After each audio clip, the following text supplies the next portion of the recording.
I'm the nostalgia critic guy, remember it, so you don't have to. So it's come to this.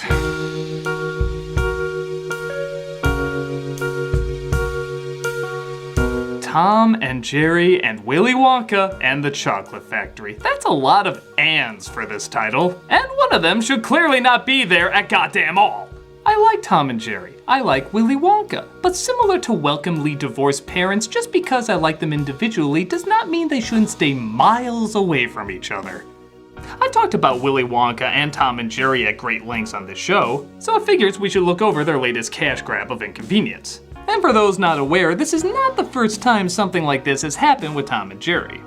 They've taken a strange direction the past couple of years, in that there is no direction. They're now tied in with classic stories turned into classic films despite there being absolutely no connection.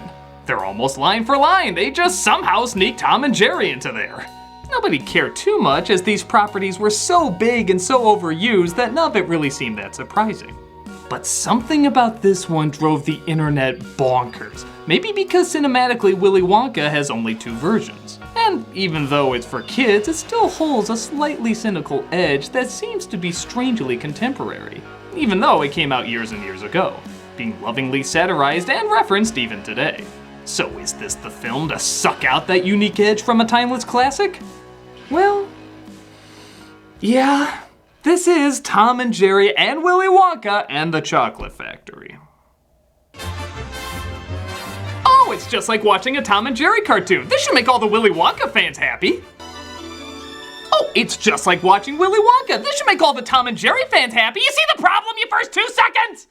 Yep, this is mostly a shot-for-shot retelling of the original film. Christ, I thought I gave the Beauty and the Beast reboot a hard time. Though at least everybody can't sing in this one. Funny enough, the opening is funny enough.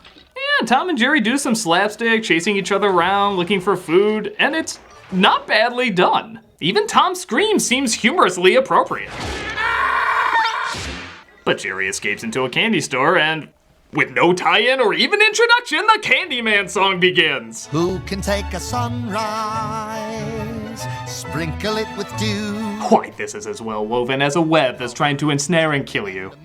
Oh, come on, it's a shot-for-shot remake and you couldn't even animate that kid getting thwacked with the counter. Wait, spoke too soon.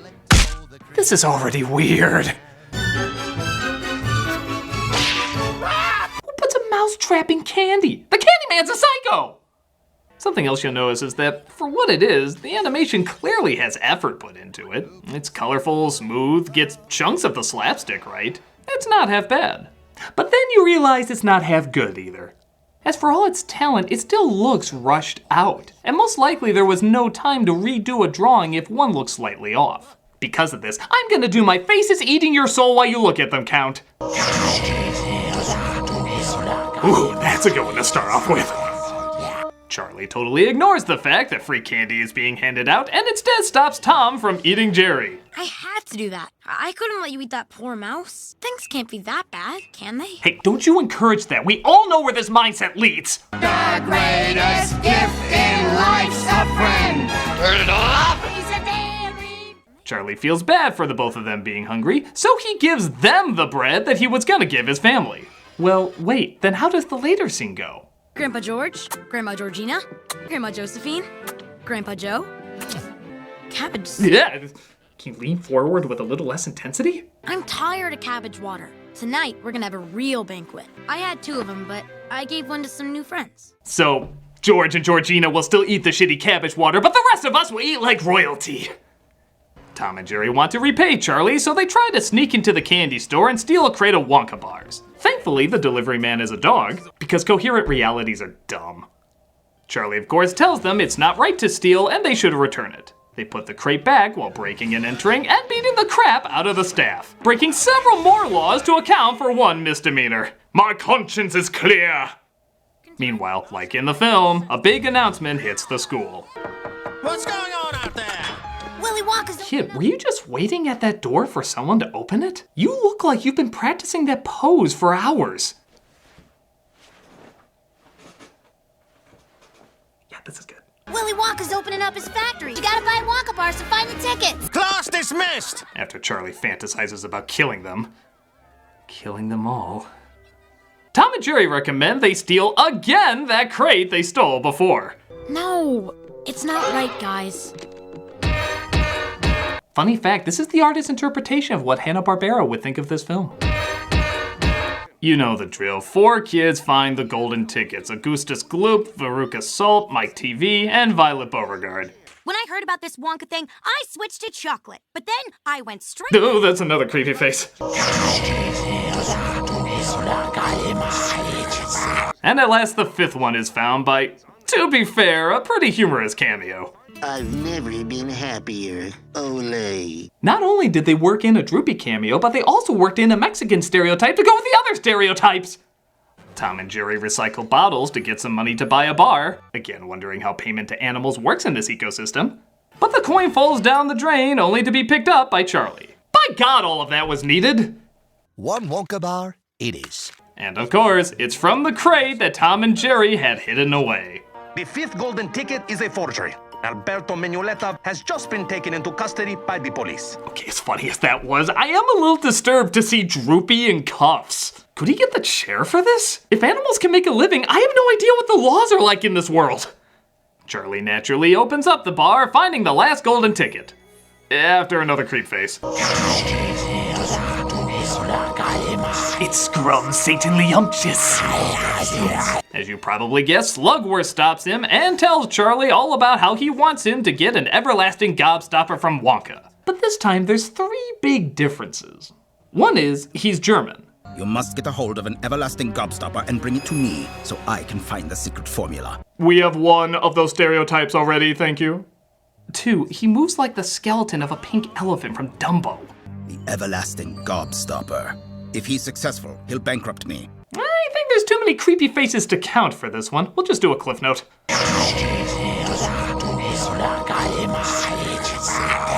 Third, and it's not easy to say this, strangest of all, he sings Veruca Salt's song, I Want It Now. I want it all. What? I want his whole world. I want to lock it all up in my pocket. It's my bar of chocolate. Why are you playing this here? It only ruins the song later when you play it again. Also, the other kids didn't get a song. What makes Charlie so special? In fact, doesn't it make him see even more how untrustworthy this guy is? It makes no sense. I want the works. I want the whole works. The world on my plate. It isn't too late. I'm so glad kids finally have a Nickelodeon version of Pink Floyd's The Wall. Squidward, we don't need no education. Don't care how. I want it now. But Charlie sinks him down a sewer because life is a joke, and he shows his family the ticket, causing that faker Grandpa Joe to suddenly start walking. Oh, yeah, I'm fine, Charlie. I'm fine. Look at me.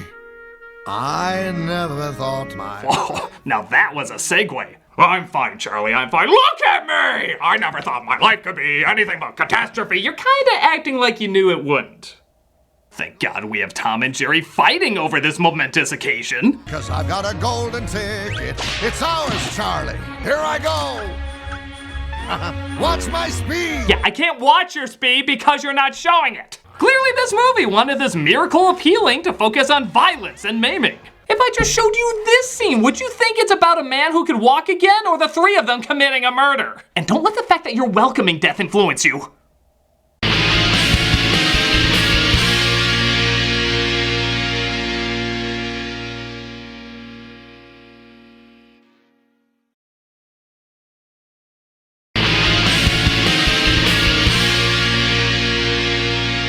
Next day, they go to the factory where all the Ren and Stimpy characters with their cheeks about to be ripped off await. But pointless insert number 12 arrives as Grandpa Joe forgets his ticket. So Tom and Jerry use all their power of filler to get it back to him. But a bird sees the ticket and takes it to her nest on top of a stoplight to use as a pillow. As birds do.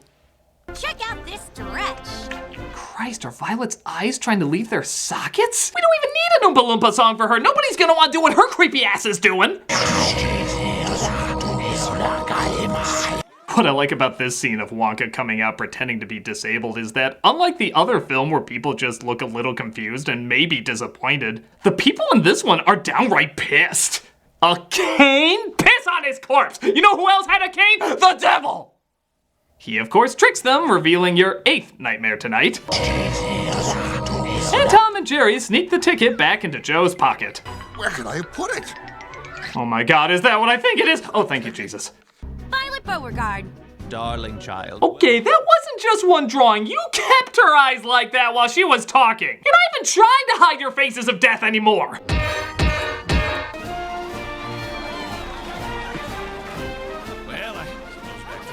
Well, wait a minute. That dog was on a leash. If they can hold down jobs, own homes, and commit crimes, why do they still need to be on a leash? Your world building is as stable as a Jenga made out of wet toilet paper! But Tom and Jerry see Slugworth and even listen to his quote-unquote evil plan. By the end of the day, Charlie Bucket will get exactly what's coming to him. And then this chocolate factory will have a new owner. I love cryptically explaining my good deeds. Oh, look, I'm going to deliver this ice cream to the children's hospital. Won't that be nice of me? So Tom and Jerry sneak in to stop his quote-unquote evil plan and come across Tuffy as an Oompa Loompa intern. Who dares trespass into my Annie factory? Don't you know it's dangerous down here? Oh, and forgive that hellish bass I had a second ago. We're never gonna explain it. They end up in the chocolate room, again distracting from the enchanting moment with more slapstick. Anything you want to do it. Want to change the world. Yeah, that's just as creepy in animation as it was in live action. Of course, Augustus falls in and gets stuck in the pipe, and the Oompa Loompas sing about it. What do you get when you guzzle down sweets? They couldn't even have Tom and Jerry flying off the letters. See, even my shitty ideas are more inspiringly lazy than your shitty ideas! They get to the boat, and Tom and Jerry seem to miss it, but luckily, Tuffy has a boat just for him to catch up. Good thing I always keep a spare boat by the river. There's so many whys in so little time, I'm just gonna list them here. Feel free to go back and look at them if you wish. They get in the boat, and sure enough, they go through the tunnel. Okay, movie, I'm not gonna lie. This is the one scene I'm looking forward to. I just have to know, how does insanity depict insanity? What does a reflection of a reflection look like? You can't have the balls to have them chop off a chicken's head or say the fires of hell. I actually have no idea what's in that goddamn thing. And I'm surprisingly excited to see your interpretation of it. Okay.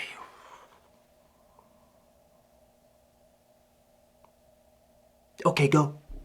There's no earthly way of knowing. They're having Tuffy the mouse do this scene? There's no knowing where we're going. Are they actually saying the whole poem? Is a hurricane a-blowing? Not a speck of light is showing, so the danger must be growing. Was that a toy dog in the background? Are the fires of hell a-glowing? Oh my God! He said it! He said the word hell is officially in a Tom and Jerry cartoon! Is the grizzly reaper mowing? Yes! And they're certainly not showing any signs that they are slowing! This is amazing!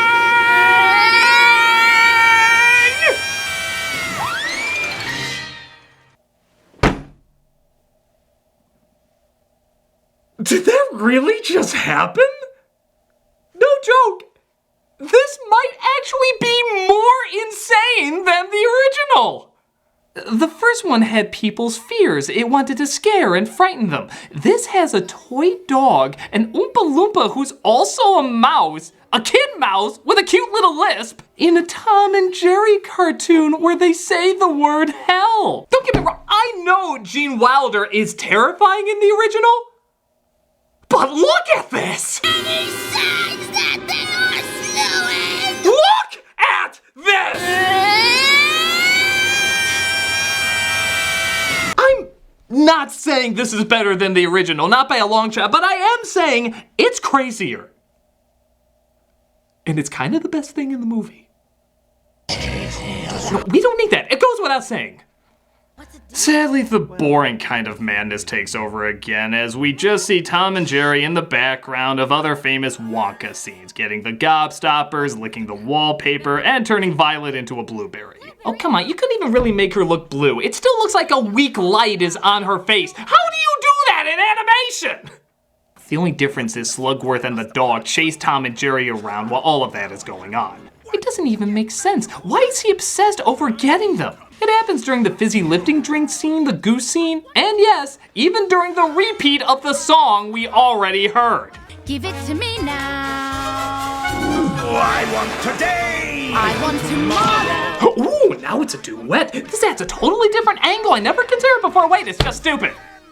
Why is he even singing it? He doesn't need to convey he's evil to a cat, mouse, and Oompa Loompa. In fact, why doesn't the Oompa Loompa know? What, he's got the freaky tunnel shtick down. How come he doesn't know that Slugworth isn't a bad guy? Oh wait, maybe it's because he's doing everything a bad guy would do and for no literal good reasons. He even steals the gobstopper. Great, what are you gonna do with it? Mr. Wonka, I stole the everlasting gobs. What was my job again? Tom and Jerry get stuck with Veruca, getting sent to the furnace. We're in the furnace! Holy shit, they're going Toy Story 3 on our asses! Out of my way, cat!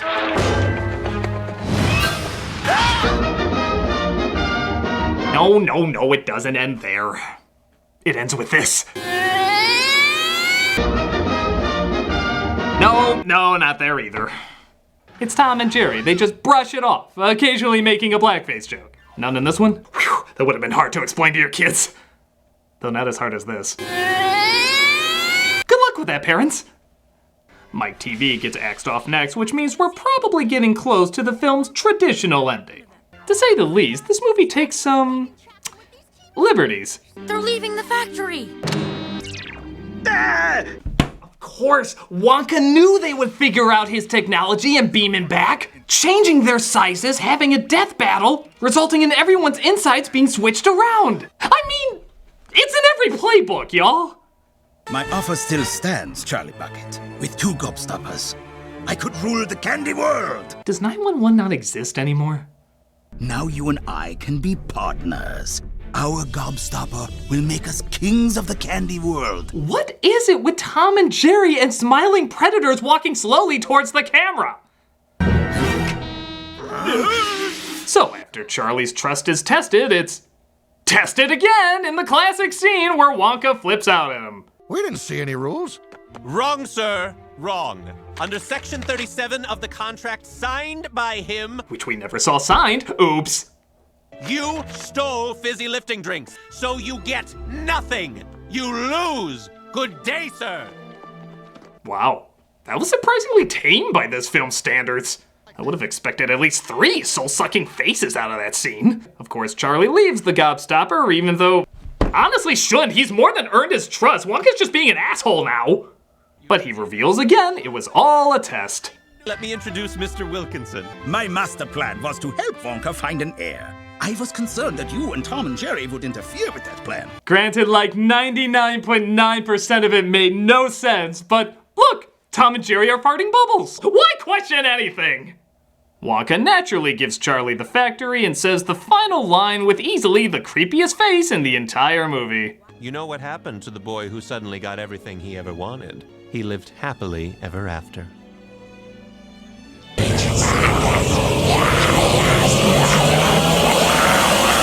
Tom and Jerry! So yeah, it's about as bad as you would think. I'll give it a little credit for animation that's at least trying, even if it doesn't always work. Once in a while, the slapstick can get a laugh, and Jesus Christ, that tunnel scene. But aside from that, it's a combination that doesn't belong together, resulting in the focus always being on the wrong thing. Willy Wonka fans won't enjoy Tom and Jerry distracting from the emotional moments, and Tom and Jerry fans won't enjoy Willy Wonka getting in the way of their chaotic mayhem. What can I say but it's a bad egg. I'm the Nostalgia Critic, and one more time. I think we're all gonna remember that.